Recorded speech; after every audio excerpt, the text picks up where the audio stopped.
Welcome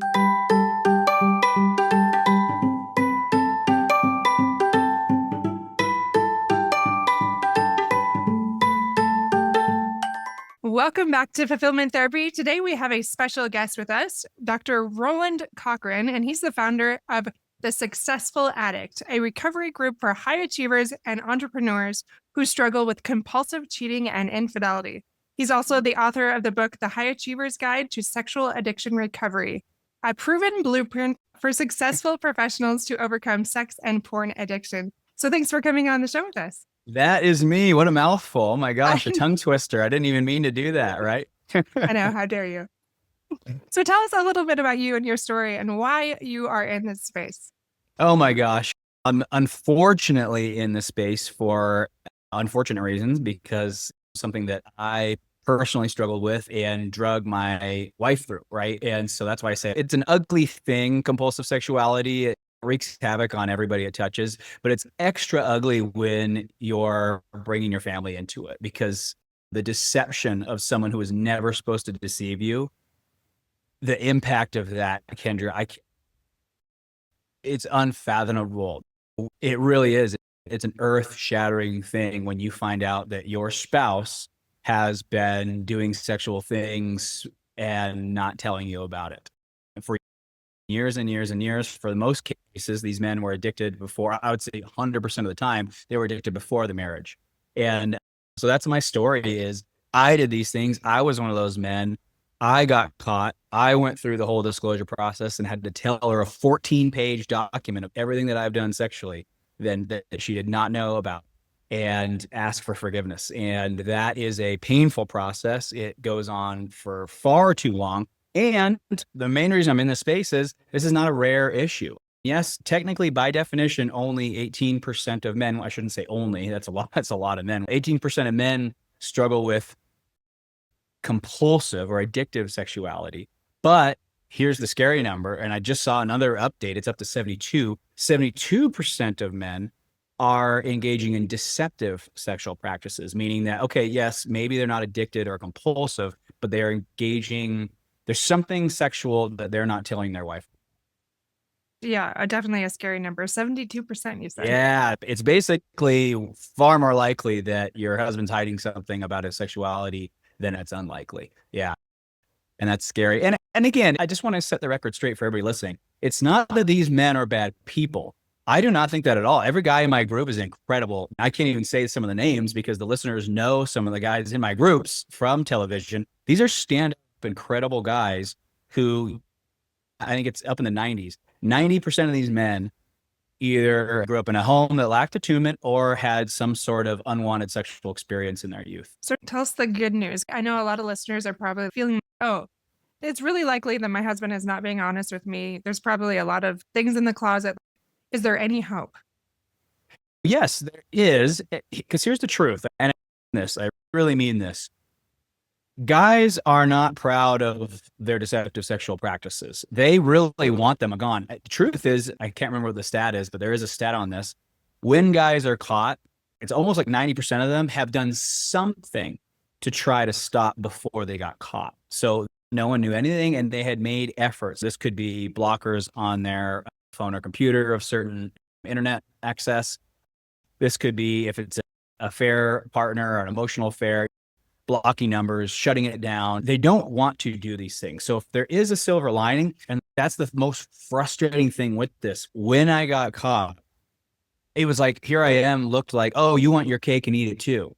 Like, no, I do not. My wife is gorgeous. The women that I was with were not even close to attractive, both inside and out, as my wife. So why was I doing it? And that's the thing. This is compulsive. This is the story that women make up about this. And again, I'm not saying the women are crazy. It's a very legitimate story. The story they make up about this is, I'm too fat, I'm too old, he's bored with me, I'm bad. And right, that's the story that the women say when they get cheated on. The truth is, when you look at why people cheat, it almost never, there are some exceptions, but I would say very rarely for a person who got married in the first place, which, you know, that the people who don't get married are the people who have a more, I don't know, liberal view on relationships and sex. The people who get married really do want a monogamous partner where they're preserving the sexual energy for the relationship. That is really what they come in. Here's what I would say is it's the silver lining. It's not these guys' fault. Think about it. We are groomed as men to get women, get money. You'd flip on any TV station and just watch the ads. Here's the thing too. It's not even the guys that are just being roped into it. Women are convinced you need to enhance your appearance so that you are a woman that men want. You need to become a rare and coveted commodity, right? So it's like both genders are participating in this while simultaneously saying, oh, I value monogamy and preserving the sexual energy for the relationship. But let's look at some of these practices, because a lot of these actually are not for the relationship. You getting all dolled up and getting that plastic surgery, who is that for? Maybe it was for your husband. Okay. And if it was, okay, there's nothing wrong with that. But was that the motive behind it? And so I think that's the silver lining with this is it looks really sexual. It looks really sick. These guys look like monsters. There's a pretty logical explanation for a lot of what's going on. Right. Absolutely. And I have to ask, when your wife found out about these things, like, how did she respond and why did she want to stay? Yeah, why in the heck would she stay with a guy? So here's how it went down in a nutshell. I get caught. Obviously, as every woman listening or even every man listening to this can imagine, oh my gosh, nightmare. As the guy, you've been exposed, right? So it's a horrific experience because it's incredibly humiliating, so embarrassing. You feel small and you feel like you lost your partner like that, right? It's, oh crap, I just lost my partner for life. I just destroyed my family, my legacy, right? So it's a horrific experience for the guy. But look at the wife here, like her whole world is turned upside down. Dr. Manwala calls it, I love his analogy.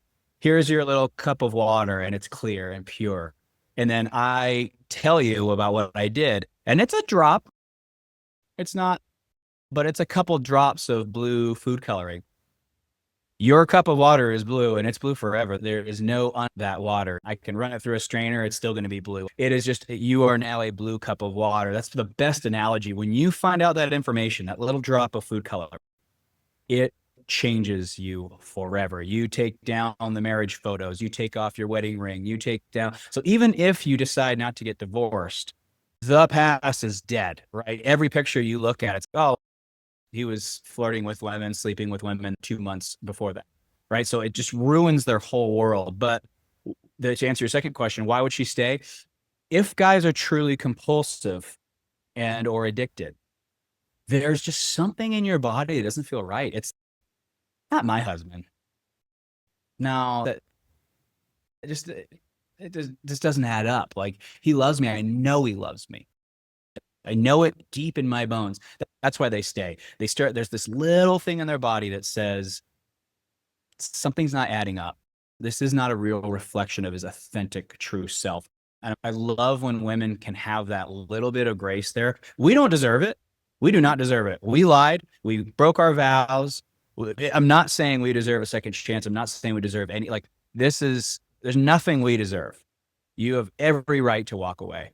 I just love when they show that grace, because it's like that little inconsistency. Why did this happen? And if you just can have that little bit of space, you can start to realize, I know the women are victims of this, but ladies, the guys are victim of this too. They grow up, especially successful men. They grow up in a world where you are like, you need to get as many women to want you as possible and as many men to wish they could be you as possible. That is the message in successful male culture. So why are we producing young men who grow up to be full grown men with this problem? Because why would they just flip a switch because they signed a document and put a ring on their finger? That's the thing, is like, what happened to the 3 decades before that day? And that's where I think if they have a little bit of just understanding to understand how could this happen, I think they'll find the answer to that. Now, don't get me wrong, just because you found the answer doesn't take the pain away. But now all of a sudden you can start to realize, okay, my husband was victimized to a degree here too. Then you guys can decide what you want to do with that. Yeah. So it sounds like your wife had just enough grace to lean in and have you guys work through that. Can you tell me a little bit about how that process was for you? Was that a long process? Was that back and forth? Take me down that road. Oh my gosh. We don't have enough time. It's a long process. Here's the thing. when you blow trust like this to the point where you have done something sexual and then maybe even slept with your wife that day and she did not know, and it happened maybe multiple times, she has to look back at that day and connect the dots. May 12th, slept with her earlier that day, came home, slept with me same day. Can you imagine sitting with that information? What I'm saying is, if she decides to stay and you guys decide to, the guy gets into good recovery, because that's another thing for everybody listening. There's a ton of literature and research around having guys get past this so this can get over. And for the people who have been affected by this, the couples end up stronger who make it through. It's a better marriage than ever before. So there's tons of silver lining to all of this. The challenge really is, though, how long and can she do it and can he do it? Because I'll tell you, this is how it usually goes. First year and a half, guys like, forgive me, I'll do anything. After the year and a half, it's like, oh my gosh, how much longer do I have to deal with this? Then they go to year 2.5 and it's, I'm tired of this. I just want a normal life. This is ridiculous. And that's the challenge. At first, the guy will do anything, and then he starts to get tapped out because, Kendra, this is not for the faint of heart. Signing up for this is the hardest thing I have ever done. And I've done some hard stuff, and this eclipses anything I've ever done by tenfold. It's that difficult. So how long does this go? The average, they say, is 3 to 5 years. Now, I don't like timelines because, as you are very familiar, mental health and timelines, I've seen people change in 5 months who put in the work and let go of their attachments and kind of release and surrender and let what has to happen. That's very hard to do. So usually the 35 years is because of how hard that is. I don't like to put timelines on things. I've seen people get to a really great place in a year and a half. I've seen people who it takes 7 to 10 years to bounce back. I think last thing I'd say on that is the confounding variables are what happened before. Had your wife been sexually assaulted prior? Because this is going to hit different now. Has she had body image issues and comparison issues? Because this is going to hit different now because you chose other women over her in her eyes.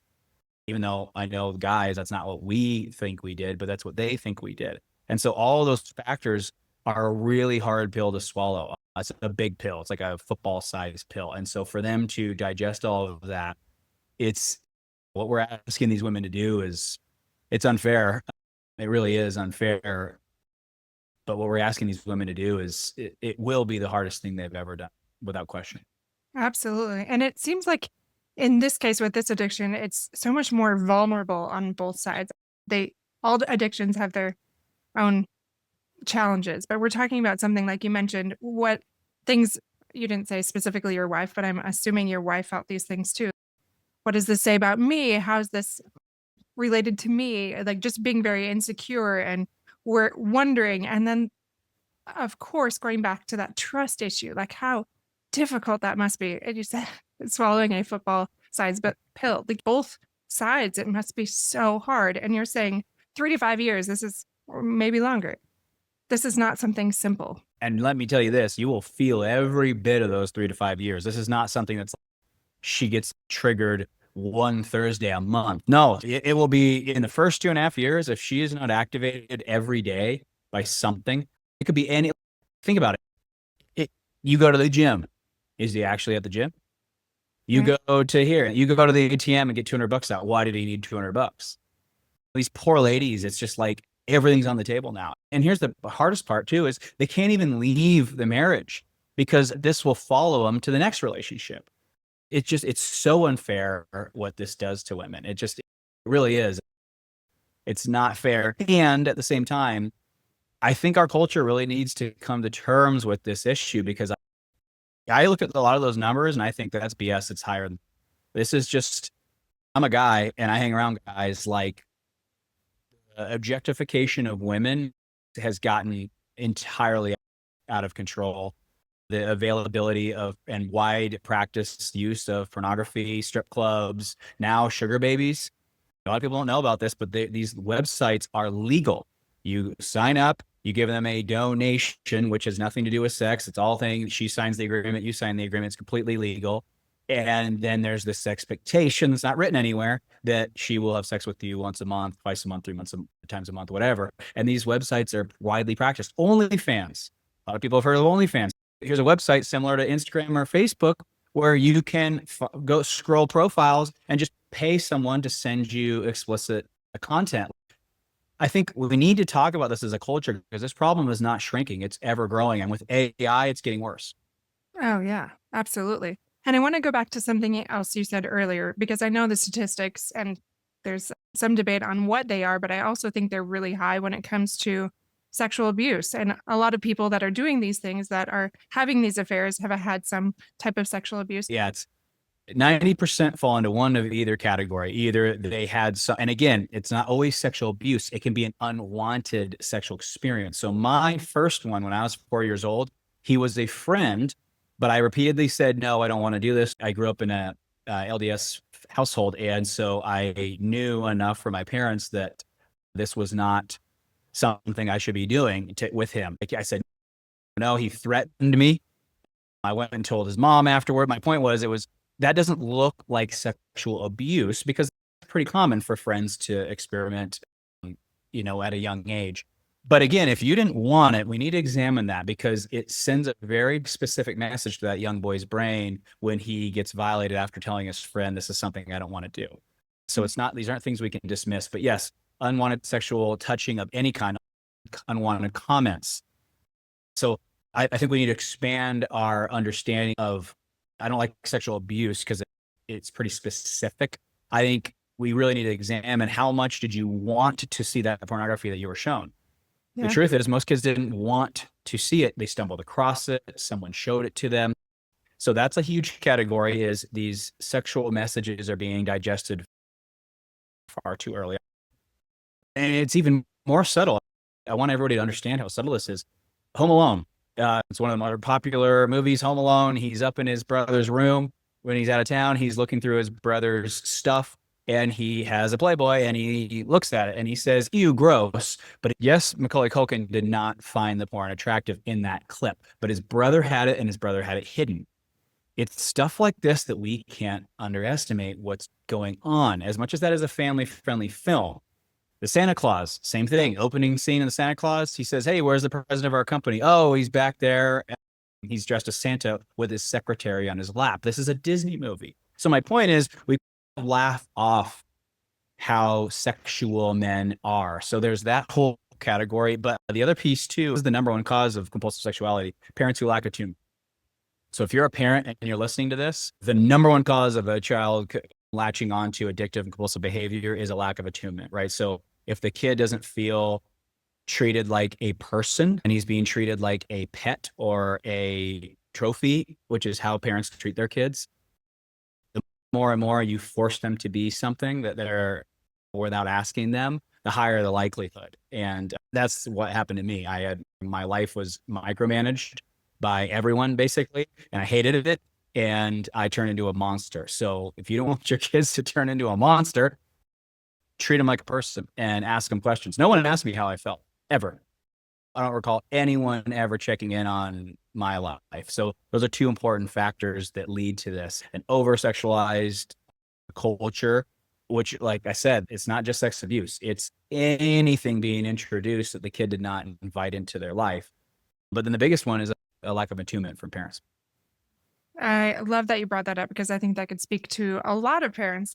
We're not trying to harm our kids, do any of those things, but it's hard to sometimes check in about how they're doing, wondering what they want, giving them a voice instead of micromanaging, especially today, because we are really big on micromanaging children. So an example of trauma is getting your kid to go to Harvard Medical School.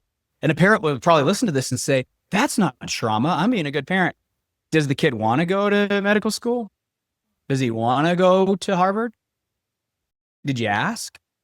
And that's the thing, is like, to most parents, a successful kid is somebody who is worth a couple $1,000,000, has a very stable career, has a vacation home here and there, drives 2 German automobiles, and is some high up in a company.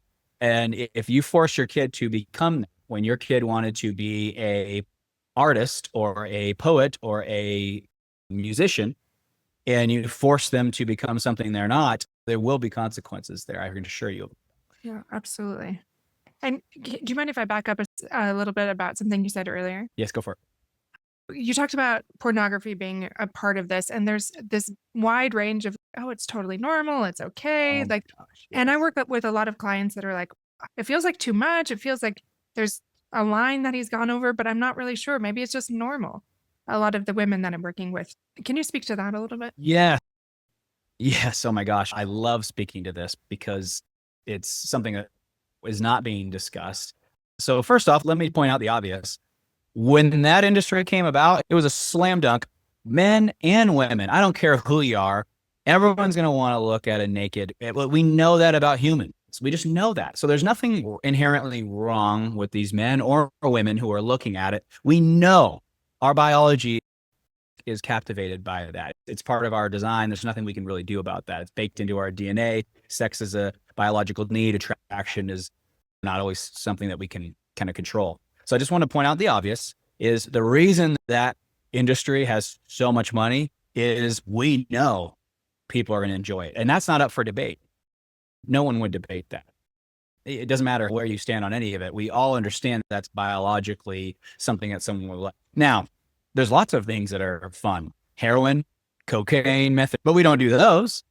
Well, why not? So that's my rebuttal to people who are trying to normalize pornography is just because it feels good. There's a lot of things that feel good that we don't do because they have a whole long-term negative effect, right? We're not using cocaine, methamphetamine, and heroin because we know that if we abuse those things in the long run, there's going to be some very serious consequences. Pornography is no different. When you're putting that into your brain, it's having an effect. It's having an effect, absolutely, on so many fronts.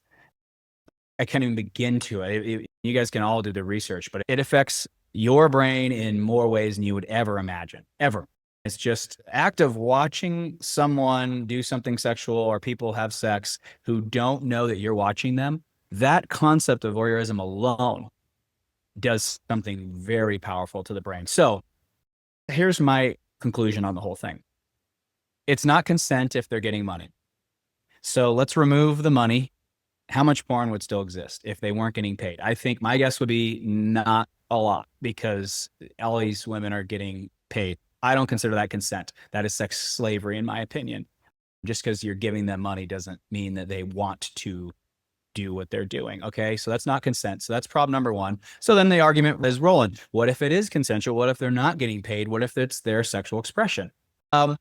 Okay. Let's just make sure their mental health is open to that. I understand that people can express themselves sexually in different ways. I would love to make sure that they're actually doing that from an authentic place because I just don't think there'd be a lot of people who want to be seen that way by strangers for free. I think there could, and if they are, I would question what happened to that person leading up to it just to make sure.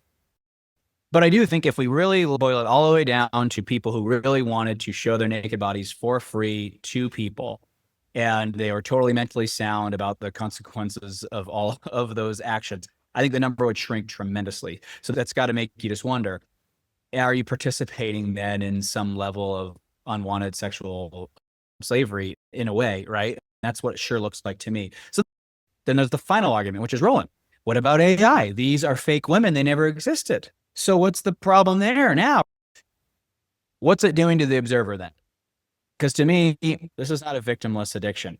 If it's a real person, we have to question what this is doing to that person. And then if you're an observer, you need to question what it's doing to you. You know, what impact is that having on the brain? You knowing that you are having a sexual experience with a fake woman who never existed, right? Like, I know that's, oh, we're not doing anything wrong. She's AI. Yeah, but your brain knows that she's fake. So are you going to potentially lose interest in real women? Like, I just think we need to think a little bit more about this. So to me, is this normal? Yeah, it's normal, but normal doesn't mean good. Normal just means most of the people are doing it. So myself, I have taken the position of I don't want it in my life because I think it's going to create a harmful world for my daughter to live in. And I just don't want it to do what it's doing to my brain either. So that's my stance on it. I personally, I'm not going to tell anybody what to do with their sexuality. I think if you really sit down with the facts, I think it's hard to justify its use. Oh, absolutely. So you mentioned you have a daughter. Tell us a little bit about what you do to teach her or what you do as a parent to make sure she thrives and she's not in this future relationship where suddenly Yes. she's facing these same things that your wife did. Yeah. So I'll give you a perfect example of this. She was getting all dolled up for a birthday party, and she was just in her PJs. We were playing on the ground some game, and she went off, get all ready for the birthday party. And she came out to the couch where I was on my computer, and she struck a pose. And my daughter's beautiful. She's just a stunning looking little 5-year-old. We get stopped by everybody we walk past because she is so pretty. She strikes a pose, and I am, oh my gosh. And after she left, I was sitting and I was thinking to myself, oh my gosh, I screwed her up. How come we were just playing together on the ground 14 minutes before and I wasn't enamored by her beauty? And then now she's wearing her dress and her hair's up, and now her dad's, oh my gosh. So she's experiencing this increased level of my admiration, my love for her, the wow factor. I can see it in my eyes. What's that going to do long term? If that's what she thinks she needs to do to get men to look that way at her, is she more likely to repeat that? I would say yes. So what am I doing as a parent? Being mindful of that, right? And so now what I try to do is I tell her how pretty she looks all the time. I ask her how she feels. I take more of an interest in her feelings and her perception than I do the actual kind of physical manifestation of such things, right? So I'm more curious about her life force than I am about what we're seeing downstream. So see the thing downstream and say, oh, wow, sweetie, that's so cool. And then go upstream and say, what makes green your favorite color? So like just get her to be curious about her life force rather than, hey, are you impressed with this thing that I drew? Because I think if we keep playing in that realm, we're missing the point. And I think that's why our society has just become so materialistic, is everything we focus on is like what spits out at the end. But what's most important about humans is the engine and the life force inside of them, right? That's what we should be curious about. And I don't think we do enough of that. And I think where we find ourselves as a society, everyone always says, oh, the world's going, well, yeah, absolutely.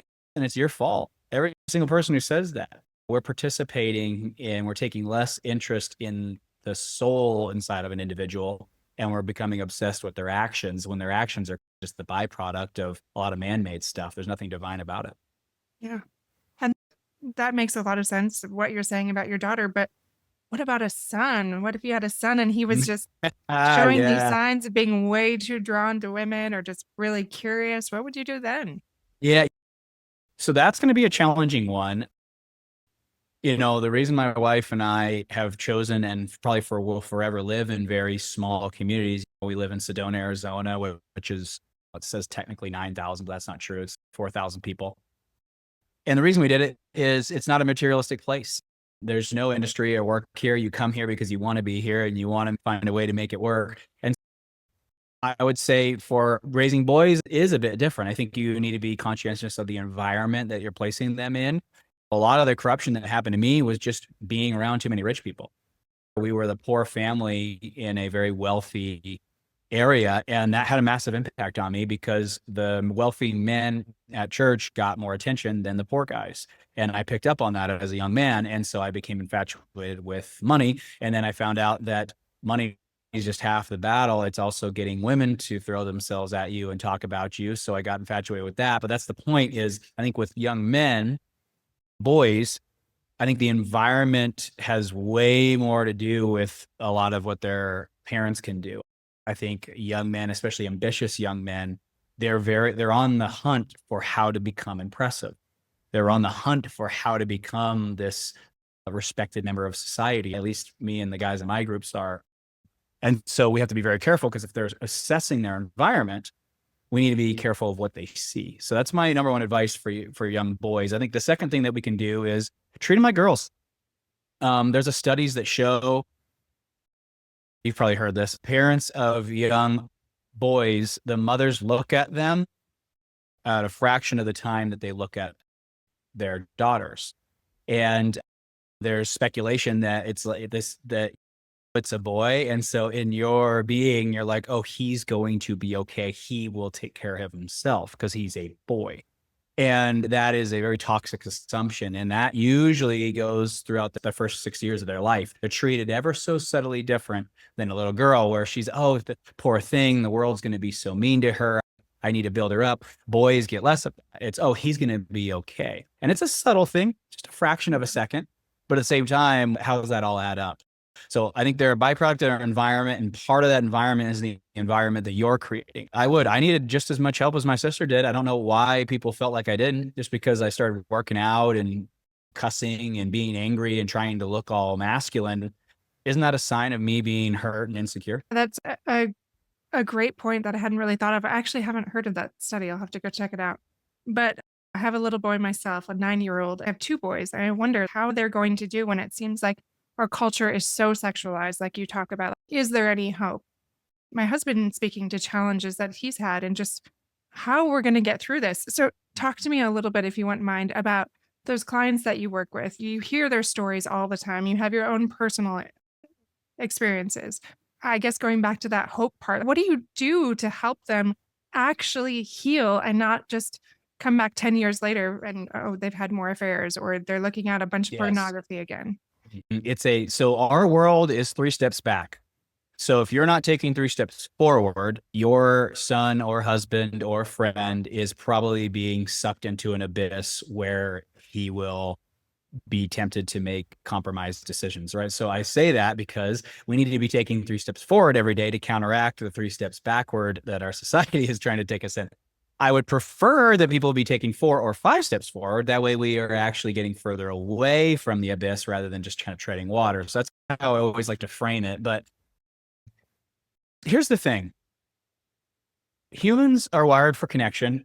We know this, you know this, that there's endless amounts of evidence to show that our own needs can't even be met without connecting with others, that we regulate through connecting with others, right? So we are wired to connect. And I'm saying this because what happens when you are assessing your surroundings so that you can connect, and they care about money and they care about hot women, they care about, that's what I'm saying is these poor guys think they're doing it right. The guys in my groups do not think they're cheating.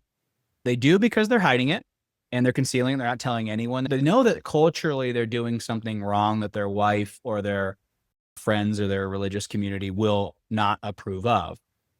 However, their being is assessing the world around, and it says, well, I feel called to be influential. I feel called to be admired, a respectable member of my society. I want to be remembered. I don't want to be forgotten. So what happens when you assess the world around you and the people that everyone look at 50 Shades of Grey. Women were struck by 50 Shades of Grey, and it's a billionaire with an intimacy disorder.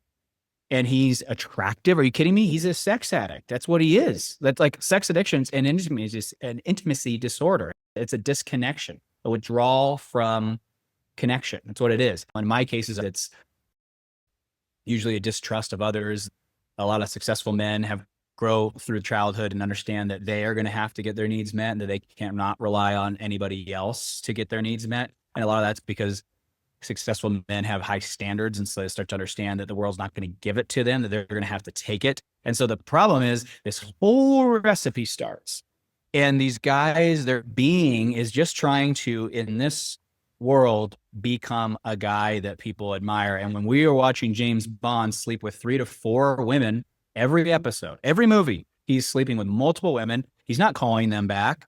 They're not getting engaged. The next movie, he's on to another 3 women, and he's got money. He drives a nice car. He's got 6-pack abs. What are these messages that we are sending these boys over and over? We're telling them a pretty specific message: get money, get a 6-pack, get women to like you, get men to envy you. And so my point is, when we're talking about especially the guys in my groups, these are beautiful, normal men who do not think that what they're doing is cheating. They genuinely feel like, I am a driven, impactful leader, and this is what we have to do. I have to get wanted. I have to get people to want to be me. I have to show them that I have everything together and that I'm as close to perfect as a human can be. That's what we have defined as a successful male from a media, cultural kind of branding standpoint. Now, that's not entirely true. If we look at a lot of Martin Luther King Jr.'s, and that if we really look at the people who were celebrated and remembered, they actually weren't like James Bond. They actually did something. So there's enough evidence there that in my groups, I can change the men to start finding what is real admiration, what's real respect, what's real. If you really are a celebrated member of society, who are those people? Because look what happened to Tiger Woods. How much respect does he get? So that's the point, is like the way that the media and movies have sold us as the ideal way to the ideal male is actually not what true human beings consider an ideal person. The people who are the most celebrated are the ones that don't bend the truth. They never compromise their integrity, ever, right? They stand up for what's right, even if they get crucified for it. Those are the people we write about. In the story of Christ, there's a reason that story's been written about and remembered for so long. It's a story about one of the most admirable gentlemen who's ever walked the earth. And it was so impactful. We're talking about it thousands and thousands of years later, the messages that came from that. So my point is, there's enough evidence to show that what people really admire and what's really going to fulfill you is actually a different recipe. And so for the guys who get into my program, I can sell them on that in about 90 days. Oh, that's amazing. I'm so glad that you do this work because it is, as you have showed with your statistics, is obviously so needed.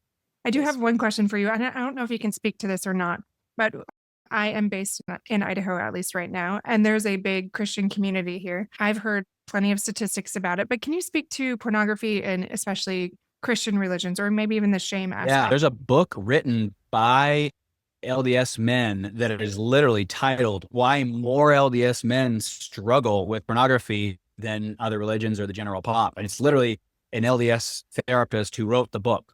So, and it's an interesting read because there's a lot of science behind it. I'm not going to get into any of that, but the point is, here's what we know about humans. Mel Robbins wrote about this in her brand new book, The Let Them Theory. I don't know if you've read it yet. The book is just blowing up. It's going viral, and I love that for her.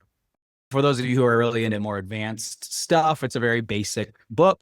However, there's one thing that she says in the book that I do love, and she cites a bunch of the research that came out of Harvard, which is human beings want to feel good. It's just part of humans. And so when they are exposed to something that makes them feel a pleasurable feeling, it is something that they want to do. And here's the other thing we know about humans. When you tell them not to do something, and this is bizarre, it doesn't add up. You would think it wouldn't work this way. But when you tell humans not to do something, not only do they not listen, but it actually makes them want to do the pleasurable thing that they're told they can't do more. Whereas when they can do it freely, and it's just more of, hey, what do you want your legacy to have added up to? And what kind of mark do you want to have left on this place when you're done? Then they won't do it because they're like, I don't want to further objectify women. I don't want to make this place suck for my daughters. So when they're told you can't do it, they actually want to do it. And so that's the essence of that book. And there's a couple other books written about it, but this is a more of a Christian problem than non-Christian problem. And it's not just because the non-Christian men are not trying to stop, because a lot of them actually have the same moral issue with it, even though they don't have a particular religious belief that prohibits it. But when you're told you can't do it, our biology does not like that. Humans don't like to have rules and be told what to do. And again, that's where religion, in my opinion, is very often misunderstood. When I read the books, I do not hear a book that says, don't do this, don't do this, don't do this. I hear a book that says, do you want to do what you've been sent here to do and feel the feelings that come with that? This is the way to do it. I don't hear any rules when I read the book. When I read the Bible, I just see, hey, here's a series of stories that made men unconscious and destroyed their lives and led to nothing but suffering and insatiable satisfaction. And here's a bunch of stories of how you can actually achieve fulfillment. And so again, I think for the listeners who are struggling and making this, because I feel like a lot of addicts are making this into something that's making it hard to recover from. And I feel like if we just chill out for a second, look at this, it makes a ton of sense. All of it makes sense. Even the addictive and compulsive and the fact that you can't quit, like that makes sense too. There's data and science to prove all of this. So what I would say is chill out. It makes sense. You're not a bad person. There's a very great explanation for all of this. Pornography should have never been legalized in the first place, right? We are all a victim of just an unregulated industry that just should have never been allowed to exist, especially in the unregulated sense that it has become. So that's what I would say to everybody is this makes sense. Let's just be careful not to turn it into a sin that's just really not what's going on here. The world's beating you up, just like all of the stories that we've heard over the thousands of years in every religious book. The world is wreaking its havoc on people. All the books said it wasn't going to be easy. So again, I think we just need to calm down a second, understand, we are battling something that everything in your body is going to want. So I think if you understand it that way, and we just start approaching it a little bit differently from a legacy standpoint, I think we could start to see real sobriety. Because otherwise, if you're going to tell yourself not to want to do these novel sexual experiences, guys, you're going to lose. They feel good. They feel fantastic. We all know that. Everybody knows that. God knows that. That's not the question here. The question is this sustainable? And is this going to harm people and generations after you? And the answer for a lot of the cases is yes. So I think that's where sobriety is achieved. We know your wife's not enough to get sober. Your kids are not enough to get sober. God's not enough to get sober. If it was, we wouldn't have so many devoutly religious individuals doing all this. What's enough to get you sober, though? And I write about this in my book, Legacy. I think we cannot look at ourselves in the mirror knowing that we are contributing to a worse world. That gets guys sober. I love that you talked about that. It sounds like you help people, whether it's your children, whether it's people in your group, you help them understand, you didn't say it this way, but their why, really digging a little bit deeper and not just going to the shame and all those things. Like, I know that there's this deep And work. you know why? Because that was not what was done to me. I was shamed for this. I was put down for this. I was arrested for this when I was 14 years old. The world told me, we don't want you. And what do you think that did to me? So that's why I'm trying to change the tone. Let's stop calling these guys names. Guys, this makes so much sense. I don't get why everyone's so flabbergasted. I'm shocked we have as much monogamy as we have. I'm shocked by it in the world we live in. So that's what I would say. That's my heart behind this was what was said to me by people who cared and loved me. Okay. I'm not saying they made it worse. So if you're listening to this and you have kids or a husband or you're somebody who struggles with this yourself, it's okay. This makes so much sense. There's nothing wrong with you. You are victims of this. The sex should have never been turned into what it is. We are all victims of this, and it's tormenting all of us. And I think we need to spend a lot more time looking at it. I'm not even just talking about sex. I'm talking about sex appeal. Guys, we've got to stop doing this. The surgeries, the lip fillers up 990% in 1 year. 10 times more lip fillers being used in 1 year because of Instagram and filter. Guys, we've got to get a grip on this. I don't like where this is trending. Oh, absolutely. And I'm so glad that you're speaking to that. It sounds like asking about the why or that legacy that you're leaving, but also having compassion. I know one thing that helped me was all these clients hearing their stories, and most people don't get that. Like, I get to hear the background in all of them, but also recognizing that we all have our own thing that we do to cope. And pornography is just one of those things.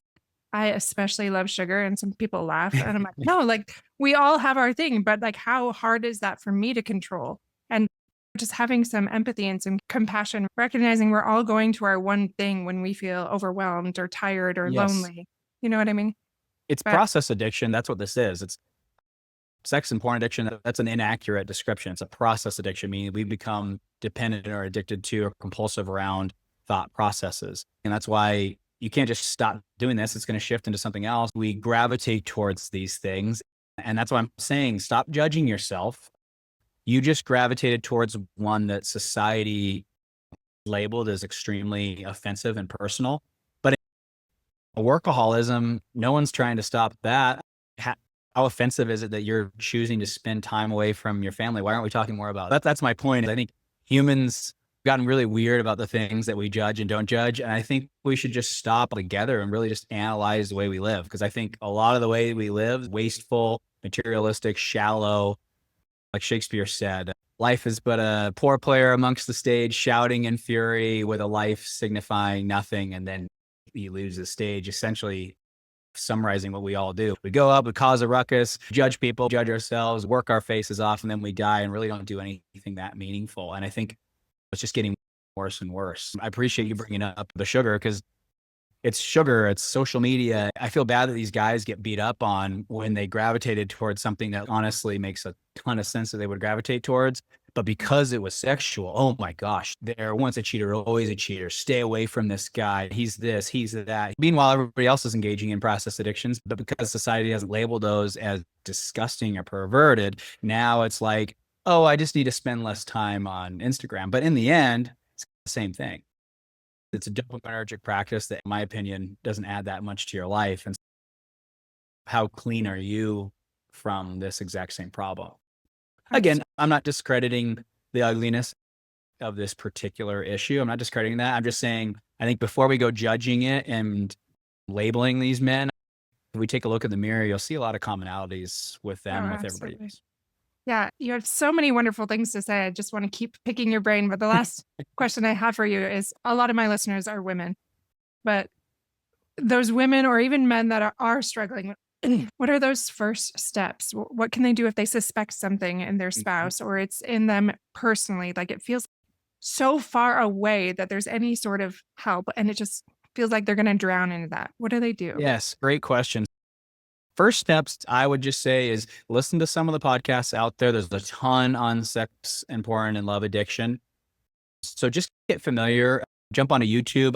I have so many guests on my YouTube channel and my podcast, and all sorts of women, men, and people in religious organizations. I've had everybody come on my podcast. So that's why I'd say first start, just kind of listen and start to figure out the inner workings of this. And that'll usually point you in the next direction.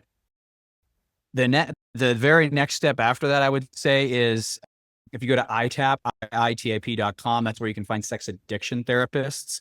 I always tell people, when in doubt, give them a call, just schedule one appointment. And so many sex addiction therapists, CSATs, certified sex addiction therapists, they would love to get on a single phone call with you and just assess the situation and let you know where this stands. So that's what I would tell everybody is, first, there's tons of great content out there in the sex and porn addiction field.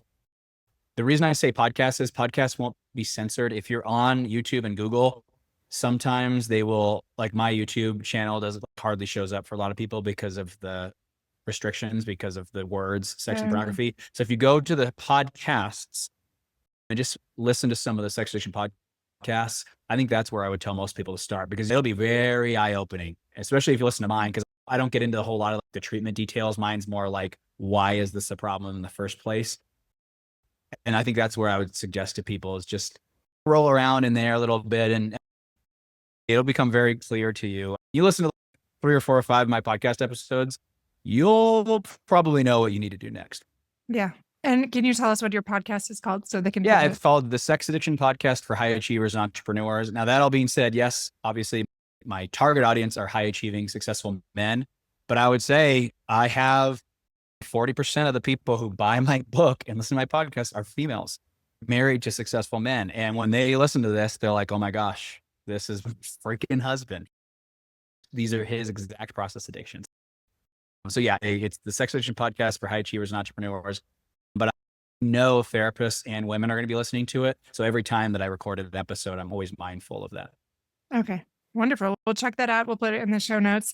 But thank you so much for coming on, Roland. You had a lot of things that speak to a lot of us, and it gives us hope, and also recognize that there's something that we need to change in this culture. And it begins in our parenting and in our marriage to make those changes.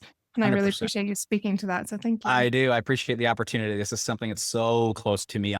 I've been crawling out of it since I was a boy. And so all the parents listening to this, wives listening to this, husbands listening to this, single people listening to this, please don't ignore this. It progresses like all addictions. And so if you think that it's just a thing, the likelihood of it progressing to other levels that you probably never imagined it would progress to, stats show it's going to get there. This is not something to ignore. But thanks for having me on. I appreciate the opportunity of shining light on such an important issue.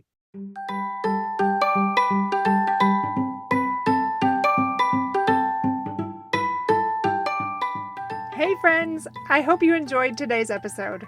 If you did, chances are someone else would too. Would you take 30 seconds to share this with a friend who's looking for greater family fulfillment? And while you're sharing, tell me what you think about the show by leaving a review on Apple Podcasts. It refuels me when I hear this podcast is helping you, no matter what your house or your hair looks like. I'll meet you back here every Monday and Thursday morning for more episodes. Until then.